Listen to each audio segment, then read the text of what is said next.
Welcome to the Knowledge Drop Podcast. I'm your host, Mitchell McMahon. I am here with Professor Rodakowski. Professor Rodakowski is a registered dietitian who teaches at Rock Valley College. Natalie earned her bachelor's and master's degree at Eastern Illinois University. She is a certified nutrition education specialist and has a certificate of training in adult weight management. She has been a dietitian for 6 years and has past experience doing community nutrition outreach programs and one-on-one nutrition counseling. Natalie has experience in counseling athletes, diabetics, and eating disorder patients. Natalie, welcome. Thanks for having me, Mitchell. I appreciate it. We're obviously going to be on the topic of fad diets and proper nutrition. Yes. And I was wondering if you could explain how relevant it is right now. Well, as a dietitian, I think that, I should just say that the moment that I'm starting a conversation with somebody and they ask me what I do, and I tell them I'm a dietitian, their first question that comes out of their mouth is always, have you heard about this diet? Or what do you think of this diet? And that to me is kind of a red flag that that's really something that most people are really interested in. And as you stated, I teach at Rock Valley, and I have 120 students. And as soon as I walk in that classroom, we have conversations about diets all the time. Everybody wants to know about these certain diets that are going on. If you ask the majority of people, they're going to tell you that they have tried a diet at some time in life. Even I have tried a diet at some point. So I think this is pretty relevant. I think we all know that we have an obesity epidemic, and it's not changing, and it's been pretty steady for a while. And that says a lot because, if we have all these diets out there, we would imagine that the obesity epidemic would actually see, a decline. And that's really not the case. So that's just kind of proving how relevant and how much these aren't really working in a sense. Right. Yeah. So in your own words, what would you say is a diet? Well, it's funny because my career, my name, it says dietitian, so I already have the word diet in it. For me, I think of a diet as just really anything that anybody eats. But when you put the word fad next to it, now we're talking about these new diets that are in one day and then they're out the next. And a good example of this is I remember when I was in college and all my roommates were on a cabbage soup diet, and you don't hear about that anymore. So that's what I consider a diet, is something that we see, and then it just kind of goes. Atkins, is one of those two that, for a while it was in, and then now it was gone for a while, and now it's coming back, and that's really frustrating to me because I think that if I were to define a fad diet, it's really somebody saying to themselves, I'm willing to do anything to lose weight except for eat healthy and work out. That's really what's going on here when you're on a diet. And when you talk about fad diets too, it almost sounds short term. Very, very short term. That's the mindset that the people are in when Absolutely. when they're getting into the realm of fad diets. Right. They want quick, fast results. And sometimes it doesn't really happen. So. Right. Yeah. So on the topic of different fad diets, we could talk about many different fad diets, but a few that I wanted to point out are, let's start off with the first one, diet pills. Yeah, diet pills. That's like the best one out there, I think. And when I say the best, I mean the most ridiculous. Right. Well, you could even go to Walmart too and just see shelves and shelves upon shelves of diet pills. Right. Exactly. Diet pills are something that actually, they keep happening, and there's always new ones out there. And that to me, it's a little frustrating because, whenever I tell somebody I'm a dietitian, I feel like they think that I have like this secret in my head of like that I'm not sharing with anybody else about how to lose weight. And I am the only one who knows this like magic pill out there, and they're waiting for me to tell them. And I don't have a magic pill. In order to lose weight, you have to do the work, and you have to eat healthy, and you have to be physically active. And so these diet pills are just giving false hope to everybody. And essentially, most of these diet pills are placebos, meaning that there's really nothing in there except for maybe some caffeine, And I mean, who doesn't love a little bit of caffeine? But that's really what you're getting out of it. Maybe a couple of vitamins and minerals. And at the end result, you could sit there and you can take these pills every day. And some people will even notice that they will lose weight, but it has nothing to do with the pill. is everything to do with the mindset that you're in. If you're willing to sit there and take 3 pills a day to help you lose weight, chances are you're probably doing other stuff to make you lose weight, like working out more or eating less. It's not like you're sitting there eating, pizza all day, taking these diet pills and, wondering why you're not losing weight. So that's really what's going on. It's a placebo, and it makes you much more conscious of you're on the mindset of I need to lose weight. So as you're taking the diet pills, you're conscious about a lot of other things that also have an effect on losing weight. Exactly. That's what's going on. So really the only thing that you're getting out of it is you're just losing money. That's really what happens there. Right. So and instead you could just drink coffee and get your caffeine that way. Yeah, exactly. It's like a multivitamin, and you could drink coffee and it'd probably be the same thing. Right. So yeah, okay, absolutely. So what do you think about laxative pills? Oh my gosh, these are so dangerous. I think these are more dangerous than diet pills, actually. And laxatives are dangerous because we've got this really good bacteria in our large intestines. And not to get all scientific, but it's called our intestinal flora. And that is what really kills off a lot of really nasty stuff in our body. And you got to grow this intestinal flora, and it takes time.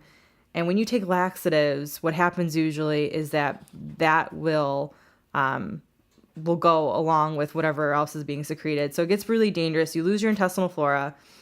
You develop also dependence. I've actually met somebody who was taking like 6 laxatives a day. Oh, wow. Because she was so dependent on them. So your sphincter doesn't really work after a certain amount of time when you have to depend on those. So and the sphincter, that's the barrier between your intestines and your stomach. Yes. Right. Yeah. We have a couple of sphincters, but they stop to work when you are constantly taking laxatives to be able to open the sphincter. So absolutely. Okay. And then, so I've noticed, especially with family members around me, that weight loss shakes, or at least shakes to get themselves going in the morning. Yeah. What are your thoughts about that?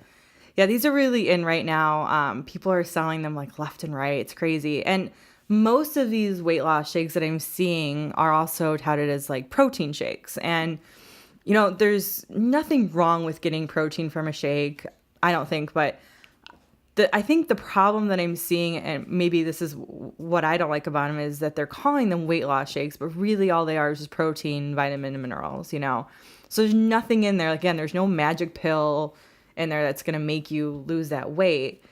The benefit of having that protein is that protein does make you feel full, which is really beneficial if you're trying to lose weight, because, if you're feeling full, then you're going to eat less, which is nice.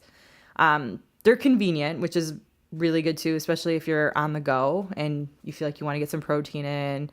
But that's really the only benefits. You could lose weight from it if you're replacing it with something that maybe you were eating that was pretty bad in the first place. But we're not really seeing long-term results on these weight loss shakes as we want. And not only that, but you're really not learning anything about how to eat healthy. If you're just replacing something with protein or a shake, how long are you going to do that? A lot of people usually get sick of it. I can't tell you how many people, I go to somebody's house, and on top of their fridge, they've got their big tub of protein powder and things like that. And I ask them, like, are you, like, have you ever finished that tub? They're like, no. Right. Because you get sick of it. I'm just as guilty. I really am. Yeah. I mean, you just get really tired of the same shake every day. I'd rather, have eggs for breakfast every day than a protein shake. But that's just me. Right. Yeah. Yeah. So lately I've been seeing cars driving around saying, have you heard of that crazy new thing? Or have you heard of that crazy new wrap?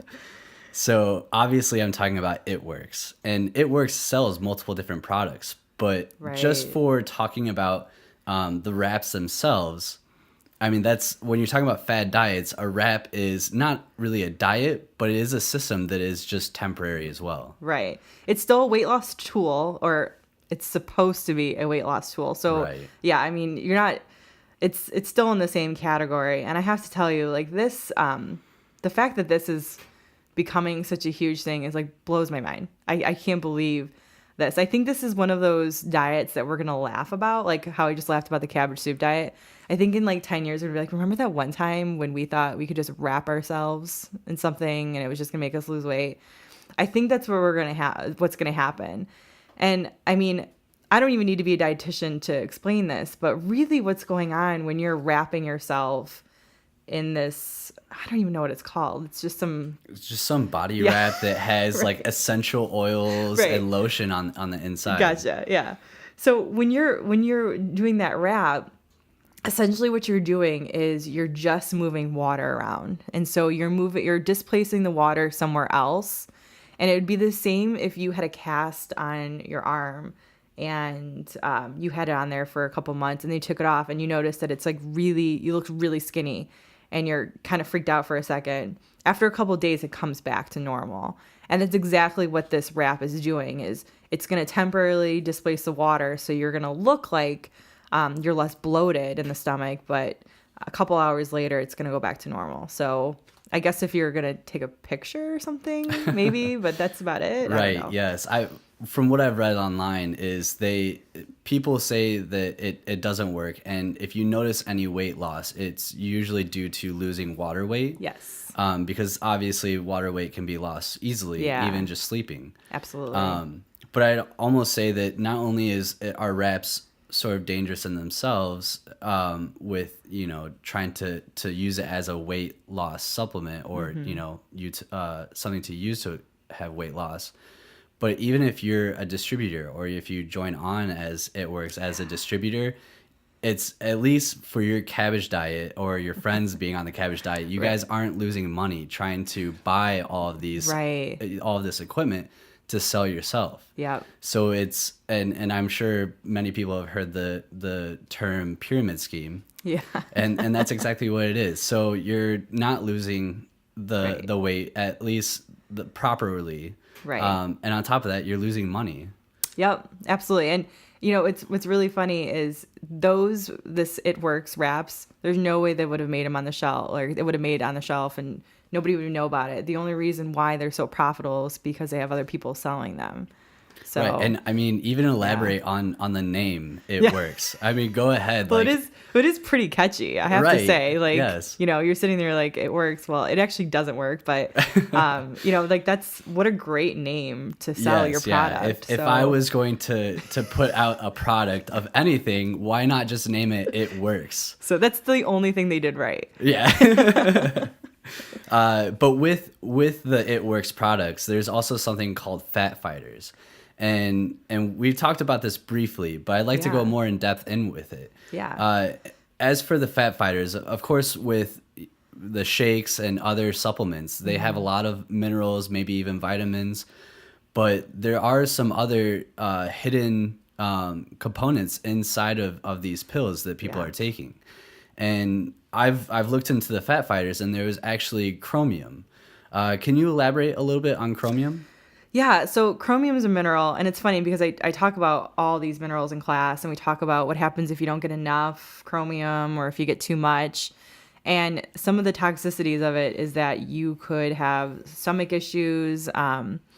It could be, you could actually have a heart attack if you overdose with this as well and have some heart issues. That really doesn't happen as much. You'd have to take a lot, but I can only imagine somebody like overdosing on a fat fighter because they're so into, wanting to lose weight. So this could become potentially dangerous. And the idea behind chromium was, for the longest time, people were using chromium in like the 1980s and 1990s. Everybody thought chromium was like a big weight loss supplement. And the reason for that is because it helps to lower your blood sugar a little bit. And so everybody was taking it thinking that would help them fight off that being converted into fat. And I mean, there's probably a million studies on chromium now because we were so curious about it. And really, all of them are pretty much saying that it's inconclusive and that it really doesn't do anything that people thought it did.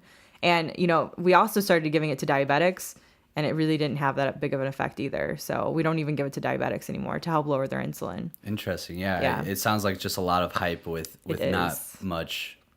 Yeah. He said, she said. That's what happened. Yes. Yeah. Yeah. So cleansing shakes. Yeah. Cleansing shakes were in for a while. And then for a couple of years, nobody really talked about them. And now just this year, I feel like all of my students and people I meet are all about the cleanses again. And it's really interesting to me because really it's your liver and your colon that are responsible for cleansing and getting rid of all these toxins that you might have in your body. And to me, I just think, if you have a really healthy liver and colon, I think you should be okay. I don't think you need to be going on these cleansings. A lot of the cleanses too restrict you from eating food, and I am 100% against restricting eating at all and fasting. So to me, that's just a good sign that you're going to lower your metabolism, which means that in the long run, you're not going to be able to burn calories as fast as you could have before that cleanse. So I think this is pretty dangerous for people. In fact, I tend to see more weight gain after they go on these cleanses. And of course, cleanses sometimes cause excessive diarrhea, which means you're going to lose that intestinal flora that I was talking about that's so good for you. So Right, and when you talk about excessive diarrhea too, you're talking about a lot of water loss as well, and that has its own effects on your body. Exactly. So and I've noticed a lot of family members as well start trying to cut down on their carbs as well. Yeah. And low carb diets. Yeah. Can you explain a little bit on that? We always see like a new or low carb diet out there. In fact, some really popular ones is the gluten-free diet, ketogenic diet, Atkins, obviously, and even paleo is technically considered a low carb diet. And we don't really think of paleo as that, but if you really looked at it, essentially that's what it is. So they're all kind of similar in some way, but they just these diets kind of target a different area. And so like the paleo, for example, we're looking at meat, fish, fruit, veggies, anything that a caveman ate. The problem with that, though, is some people who are on the paleo diet think that like bacon is better than whole grain bread. Oh, right. And that to me is scary, that we're going to just eat a ton of bacon and think that that's healthy, compared to eating a whole grain. Right. And I understand, paleo is also about no processed foods. And, we could all do without without some processed foods in our life. So I understand that. But to me, I think that's a little misleading. And the biggest thing about all of these diets, the one thing they have in common, besides, with this low carb, is that when you go low carb, you lose water because carbs retain water, which is why you might feel a little bloated after like eating pasta or something. And that's fine. We want it to retain water. It's just sometimes that we could overdo it. So when you go low carb, you lose water. So you think you lose weight, and you probably just lost water weight. Also, if you go low carb, you have to find a way to compensate that. So what you'll do is you'll eat more protein, which is fine. If you want to eat more protein, that's okay. But protein makes you lose water. So you've got two ways of losing water in one diet, which means you're losing a buttload of water and you feel like you're losing weight. And you feel good because, nobody wants to feel bloated. Right. So you feel great, but you really haven't lost any fat. And then there's this really dangerous part about low carb diets that I want to mention, and that's the fact that you need to have carbs in your diet to keep muscle for not using your protein or your muscle from your protein. And that's important because if you're not eating those carbs, you're going to use your protein as energy, which means you're going to lose your muscle. So I know that people who are trying to gain muscle think protein, and yes, protein is really good, but you need the carbs with it in order to keep the muscle. So that's my take on all those low carb diets. Right. And then I've met plenty of vegans in my life as well. And I'm sure that there's a good way to be a vegan. Yeah. But can you at least explain what could have some serious implications of being vegan? Yeah, I'm a big advocate of being a flexitarian, which means that you're a little flexible and you're eating less meat. I think that is a good diet. Vegan, they take it really, really far, and that's okay too. I think that there's a right way to be a vegan, and it's really, really hard to do. And I applaud people who can do it because you have to really plan your meals and plan out making sure you're getting all your nutrients. And sometimes that just doesn't happen. And I actually know quite a few vegans, and I noticed there's this pattern where they start to eat junk food. And they say, well, it's okay because it's vegan. So I've met a few vegans that they run out of things to eat, or they're just, on the run and they're eating candy and they're eating chips. And they're thinking that's okay because it's vegan. And that's a little misleading. And we're starting to see a lot of vegan processed foods, which I think is kind of against the whole concept. You know, I've seen a vegan like Hot Pocket, I think, or something like a Hot Pocket, and I'm thinking to myself, oh my gosh, this is dangerous. We're going down a scary road here. So I think that if you can do it right and you can really plan, I think it would be a good diet. It's just really hard to do. Right. And a lot of that, I mean, you bring up the vegan Hot Pocket, and a lot of that is advertising as well, because people are going to see that box, see the vegan word, and associate that Hot Pocket with a healthy alternative. It's another genius marketing. Right. So, yeah, absolutely. They could have just named it the Hot Pocket that works. Right. Put them both together. Good. I like it. When we're talking about fad diets and their physical implications, it sounds like your issues or things that you want to bring up is a lot of large groups like dairy or carbs are being thrown out completely. I was curious, is that usually the main issue you have with fad diets, is just discluding a large group of foods? I think we got it in our head somewhere. I don't know who put this in our head, that like one of our macronutrients is bad for us. One day it's carbs are bad for us. One day it's fat. Some people swear that protein is bad for us, you know, and that's really not the case. We can't just look at one nutrient or macronutrient and say this is bad for us. There are some really good carbs and there's some really bad carbs. You know, I think everybody could do without some carbs in our lives. I think we all overdose on carbs. So when people go low carb, yeah, I think that might be good for us because I think we overdo it anyway. So we got to remember there's good carbs and there's bad carbs. You know, the bad carbs are the candy. The good carbs are the fruit, you know. Protein, there's good protein, there's bad protein. Fat, there's good fat and there's bad fat. So excluding one nutrient, I think, is probably my biggest pet peeve as a dietitian when I see that, because we really can lose weight with all three of those macronutrients. We just have to lower them and find the good stuff. Right. And then so somebody that's on a fad diet, they might notice some weight loss, but and you've expressed earlier too that could be due to water weight, or you could even be losing muscle. Yep. But there's also a psychological harm to it as well. Could you explain a little bit on that? Yeah, you know, I have had a lot of clients come up to me and tell me about all the new diets or things that they've been doing over the years, and it is a cycle. It's a vicious cycle, and it's hard to get out of. I think when somebody goes on a diet, it's because they don't know where to start, and I think this is a good thing to do, and it gives them hope. So that's one benefit, but then that hope slowly dies when they realize how hard this is and how frustrating. And then when you give up, then you're back to square one. And now you have this feeling of, I don't know what to do. I'm a failure. I'm never going to lose the weight. I'm never going to be healthy. I'm never going to get off my meds. And, you know, that's, to me, I think the saddest part about seeing somebody go through this cycle and not being able to get out. We definitely see a lot of mood swings as well, because when you're lowering the amount of calories that you're going to see, I mean, that makes anybody hangry, in my opinion. So I think that to me is pretty frustrating to see somebody go through that.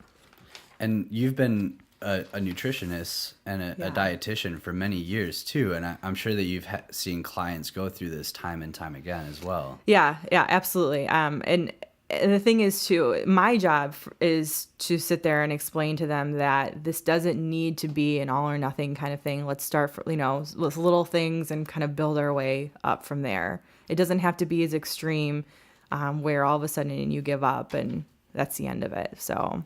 Right. Yeah. So enough talking about fad diets. Yeah, I've been really negative. I'm sorry. Yeah, very, very negative. So let's bring into a brighter mood, right? Let's talk about diets that do work. I'm curious because even my brother, he was asking about. Well, I'm curious to hear what she says does work. So let's hear it, Natalie. Yeah, I want to hear it. I promise. I have solutions. I didn't come here just to bash, diets. I have some good news. Believe it or not, I do believe in a few diets, and some people are surprised to hear that. I'm not against the word diet as long as it is it works, not it works. Right. Yes. You know what I mean? Yeah. Yeah. Okay. So I have to say that one of my favorite diets is Weight Watchers, and there's a lot of reasons for this. I've heard so many success stories about it, and not only that, but it's all about you and how you want to use the tools that they give you. They give you points, and you get to decide how you want to use those points in the day. And it just keeps you more accountable. Not only that, but they have these really great support groups that you get to go and talk to people, because sometimes weight loss is about more than just the food. It's about your behaviors and your habits. And if you can sit there and talk to people about how to combat these, I think that's huge. It's a really big deal. And you have to have that support group. So Weight Watchers, I mean, they've stood the test of time. And to me, that's important. They're definitely not a fad. Like they have not been out one day and in the next. Like they've constantly been there to help. And then another really great diet is the Mediterranean diet. And it's really a simple diet. They limit your red meats to, I think, like once a month. You get to have eggs every now and then. They really are into fish and grilled chicken, lean meats, whole grains, healthy fats. They love olive oil and wine. And when I tell people wine, they're like, I'm in. Like that's all I want. They've really created this atmosphere of, you know, fruits and vegetables are your main ingredient, and then everything else is kind of like the side. And to me, that's just really wonderful. And surprisingly, this is a lot of what we typically see in the My Plate recommendations and what the USDA recommends too. And there's something, it's not, you know, it's not sexy to say, oh, these are the dietary guidelines diet, you know. So if you put the word Mediterranean next to it, then people are kind of sold. So it's a good diet. Okay, and then the DASH diet. You've explained too when I took your class that the DASH diet seems a very successful diet. Every year, and I forget who posts this, but every year they come out with like the top 10 best diets and the top 10 worst diets. The DASH diet's been number one for like 5 years in a row. Right. But when I asked my students, and I think, when I probably asked your class, I'm like, has anybody heard of the DASH diet? Everyone's like, nope. No? What is that? And it's dietary approaches to stop hypertension is what the DASH stands for. So it's really about helping people with high blood pressure. And it's really simple. It's pretty much the same thing as the Mediterranean diet. We're looking at lean meats, poultry, whole grains, healthy fats, fruits, nuts, vegetables. I mean, it doesn't have anything specifically about wine. So it's maybe the one difference between that and the Mediterranean. So they're pretty good. And it's less restrictive, but it's also, it definitely helps. So, right. Yes. Yeah. And then My Plate. Yeah. It's really interesting to me how much the diets that are really good and healthy and actually see results all resemble the My Plate. But I think we have in our head that the My Plate's for children, and it's really not. There are two main messages that I tell people is make half of your plate fruits and vegetables and make half of your grains whole grains. Those two messages right there, if you did that, you would definitely see some really good results. And so I love the My Plate. I'm convinced that if everybody made their plate look like the My Plate every day, we would see a reduction in the obesity epidemic. I stand by that. I think it's a really great tool to use. Perfect. Now, with these diets that might be a proper diet to follow, they're going to have other physical implications that are going to be completely different than the fad diets. Right. So I talked about all the negative things that would happen with those fad diets. And most of these, what you're going to see is that you're not restricting a food group. You're going to see fat loss, and you're also going to see muscle gain instead of the muscle loss that you see in the fad diets. And the reason why you're probably going to see muscle gain is because most of these diets, and what I always recommend, is you should only be losing a maximum of 2 pounds a week. That's the best weight loss, because if you start to lose more than 2, typically the extra pounds that you're losing is muscle. So it has got to be a slow, gradual process, and these diets will do that. So that way you're not losing that muscle. And another thing too, all of these diets allow you to be social. And that to me is the biggest pro that I think out of all of them, because if you're not allowed to go out with your friends, if you're not allowed to go out to dinner, if you have to be stuck in your house all the time creating these crazy meals like you would in the other diets, then you're going to see there's going to be some major depression going on. And that to me is a big deal. You have to be able to to live your life. Right. Yeah. I mean, that ties in with psychological too, Right. doesn't it? Yes, right. Exactly. Yeah. And, the thing too is your head gets so wrapped up into it and you start to doubt yourself. And the small steps sometimes makes people not want to do diet or these long-term diets. We want the fast results. And I think that's usually the problem here. And we also think that we should be spending a lot of money. I always tell people, and I stand by this, it should not cost you a lot of money to lose weight. And I know that we think it is, but I say you need 3 ingredients. You need fruits, you need vegetables, and you need a pair of running shoes.